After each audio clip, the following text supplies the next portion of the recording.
Hello friend, स्वागत है आपका मेरे यूट्यूब चैनल में। और आज हम आपको 74 हॉर्स पावर, 49 और हॉर्स पावर, BS4, BS5 और जेसीबी के जो सारे वेरिएंट आते हैं उनके बारे में आपको डिटेल रिव्यू बताएंगे, उनकी सर्विस प्रोसीजर बताएंगे और बताएंगे कितना प्राइस पे ये मशीन आती है।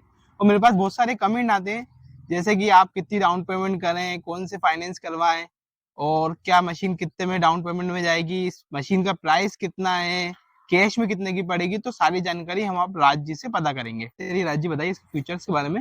दोस्तों, अगर हम जेसीबी में अगर बात करें 74 HP वेरिएंट की, तो अभी आप हम देखोगे हमारे पीछे दिख रहा होगा आपको जेसीबी का क्या है। इसमें अगर हम पहले फीचर्स की बात करें तो उससे पहले हम स्ट्रक्चर की बात करते हैं। स्ट्रक्चर में अगर हम देखेंगे तो जेसीबी ने जो है पूरा स्ट्रक्चर इतना ईजी और सिंपल बनाया है ना कि भाई अगर आप दूसरी मशीनें देखोगे तो आपको जो है आप उसकी डिज़ाइन थोड़ी क्रिटिकल देखने को मिलेगी। बट यहाँ पे अगर आप देखोगे तो जेसीबी की जो है डिज़ाइन बहुत सिंपल और बहुत प्यारी डिज़ाइन, आपको देखने में अलग ही लुक आता है, अलग ही फील आता है कि भाई हाँ एक्चुअल में ये जेसीबी ही है। अगर हम इसके फीचर्स की बात करें तो भाई इसमें जो है फीचर्स भी बहुत एडवांस लेवल के फीचर्स दिए हुए हैं, जो कि केबिन में भी केबिन से आप ऑपरेट कर सकते हो। इंजन में आप जाओगे तो वहाँ पे आपको फ्यूल सेविंग के लिए भी बहुत सारे एडवांस फीचर्स दिए हैं। पंप जो है वो भी बहुत एडवांस कर दिया है, जिससे कि आपको ऑयल की जो क्वांटिटी है वो भी कम हो गई है और पावर जो है वो भी बहुत ज़्यादा बढ़ गई है। तो यही सारी चीज़ें हैं जो कि हम वन बाय वन उनको देखेंगे। तो देखिए, जैसे कि आपको इन्होंने बताया कि हम 4 पॉइंट मैक्सिमम हम देखते हैं, तो प्राइस देखते हैं, कि स्ट्रक्चर देखते हैं, कंफर्ट देखते हैं, ऑपरेटर कंफर्ट, और देखते हैं कि लोकेशन जैसे लाइव लिंक है, ये चीजें। तो जेसीबी में जैसे आप प्राइस की बात करेंगे तो जेसीबी का जो प्राइस है वो 37 लाख प्राइस है। तो देखो 4 पॉइंट की अपन बात करेंगे, कौन कौन सी। जैसे अपन पहली बात है कि ऑपरेटर कंफर्ट। तो देखो जेसीबी, जहां तक आप ऑपरेटर से बात करोगे ना, तो वो दूसरी मशीनों की जगह खाली जेसीबी बोलेगा। क्यों बोलेगा? क्योंकि इसकी जो स्टिक है ना, चलाने का जो मूवमेंट है वो स्मूथ है, सीट जो है वो स्मूथ है। ऑपरेटर कंफर्ट के लिए ये रेडियो है, ब्लूटूथ है, यूएसबी से कनेक्टेड है। और अब देखिए, अब अगर आप किसी कस्टमर से पूछेंगे कि उसको जेसीबी खरीदना है कि या बैक लोडर कोई और सी खरीदना है, तो भी वो जेसीबी बोलेगा। क्यों? क्योंकि सर्विस शेड्यूल इंजन का, अगर लोकल में अगर कहीं आपको कोई मशीन खराब हो जाती है और कंपनी से अगर वो चीज नहीं भी आ पाती, तो लोकल में कुछ पार्ट्स अवेलेबल हो जाते हैं। और सबसे मेन चीज, सर्विस जो है ना, नियर बाय सर्विस आपको अवेलेबल मिल जाती है इन दी केस ऑफ जेसीबी में। तो इसलिए, और कस्टमर कहते हैं कि भाई मुझे जेसीबी ही चाहिए। अगर हम प्राइस की बात करें तो दोनों हमारे मॉडल जो है अलग अलग डिफरेंट प्राइस में आते हैं। 74 HP जो है थोड़ा सा महंगा पड़ता है, 2 से 3 लाख रुपए कॉस्टली हो जाता है। बट उसमें जो है उतने फीचर्स ऐड ऑन किए जाते हैं, इस वजह से तो थोड़ा सा महंगा पड़ता है। अगर हम एग्जैक्ट प्राइस की बात करें तो ये 37.5 लैक्स के समथिंग आती है 74 HP हमारी। अच्छा।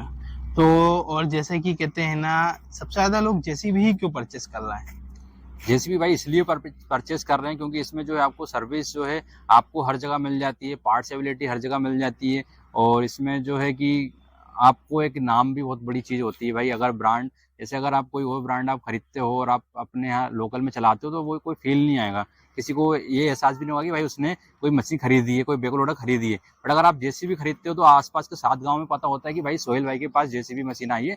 और तो जब उसे कोई भी काम वगैरह होता है, उसके यहाँ कोई भी रिक्वायरमेंट होती है, तो वो डायरेक्ट कॉन्टेक्ट करता है कि हाँ भाई उसके पास जेसीबी है। बट अगर आप कोबल कोबल के कुछ भी लेते हो तो वो किसी को पता अभी तक भी नहीं होता कि भाई किसी के पास बैक लोडर भी है। तो ये भी एक बहुत बड़ा एडवांटेज होता है जेसीबी लेने का। तो डाउन पेमेंट का क्या है इसका? अगर हम डाउन पेमेंट की बात करें तो भाई इसमें जो है सिविल के ऊपर भी डिपेंड करता है, और आपका अप्रोक्सीमेट लगभग 5 लाख के समथिंग मिनिमम होना चाहिए आपके पास डाउन मतलब पेमेंट। 5 लाख रुपए अगर आपके पास है तो आपकी हाँ, मशीन फाइनेंस हो जाएगी। 5 लाख के समथिंग, हाँ। और इसमें सर्विस कितनी, मतलब सर्विस का क्या शेड्यूल रहता है? इसमें सर्विस शेड्यूल की बात करें तो भाई इसमें जो है आपकी फर्स्ट सर्विस होती है 100 आवर्स पे, उसके बाद फिर 500 पे होती है, फिर 1000 पे, ऐसे ही आपकी जो है उसके बाद। तो इसकी एवरेज सर्विस कॉस्ट कितनी होती होगी? एवरेज सर्विस कॉस्ट बात करें तो भाई एवरेज इसको अपन कर नहीं सकते हैं। क्या होता है, थोड़ा हर सर्विस पे थोड़ा मेजर डिफरेंस आता है। अगर फर्स्ट सर्विस की बात करोगे तो आप 2000 के आसपास होगी। अगर सेकंड सर्विस की बात करोगे तो आपको 10,000 के आसपास होगी। और वहीं आप 1000 आवर्स की सर्विस की बात करोगे तो वो 30,000 के आसपास होगी। तो यही मतलब ये राउंड फिगर है आपका। इसके इसके अंडर में ही रहता है सर्विस शेड्यूल। बस जो हाइड्रोलिक सर्विस होती है उसमें थोड़ा सा इससे भी कॉस्टली पड़ता है। वो तो फिर 4,000 वो घंटे 4,000 पे, दो घंटे पे साल की होती है। बात है, जब तक तो उस हम टाइम तक तो आप मशीन भी फ्री कर 50% है सकते ना, हो। अपन ईएमआई भर चुके होंगे। हाँ। तो जैसे मतलब, और आप बताइए, आपसे जैसे मतलब और क्या सवालों के जवाब जैसे कमेंट आते हैं तो आप उसमें से बता दीजिए कि आपको क्या मतलब लोग पूछते हैं। भाई मेरे जो से आपको सबसे ज्यादा क्वेश्चन पूछा जाता है कि भाई हम 74 HP खरीदें या 49 HP खरीदें। वो दूसरा सवाल आता है कि भाई प्राइस क्या है। और ये बाकी ये है कि भाई प्राइस की बात मैं करूं तो हर जगह भाई प्राइस सेम नहीं होता। अभी जैसे हमारे यहाँ भोपाल में 37.5 लैक्स है, तो ये प्राइस हर जगह सेम नहीं रहेगा। इंदौर में चेंज हो जाएगा, आप अदर स्टेट में जाओगे वहां पे चेंज हो जाएगा। इसका रीजन ये होता है कि भाई जो है कि ट्रांसपोर्टेशन जो होता है वो कम ज़्यादा होता है, उसकी वजह से प्राइस भी अप एंड डाउन होता है। तो भाई एग्जैक्ट प्राइस मैं नहीं बता सकता हूँ, आप अपने डीलर से ही संपर्क करिए। बट हाँ, राउंड फिगर में आपका 37 के आसपास ही रहेगा, ऊपर नीचे थोड़ा बहुत चलेगा।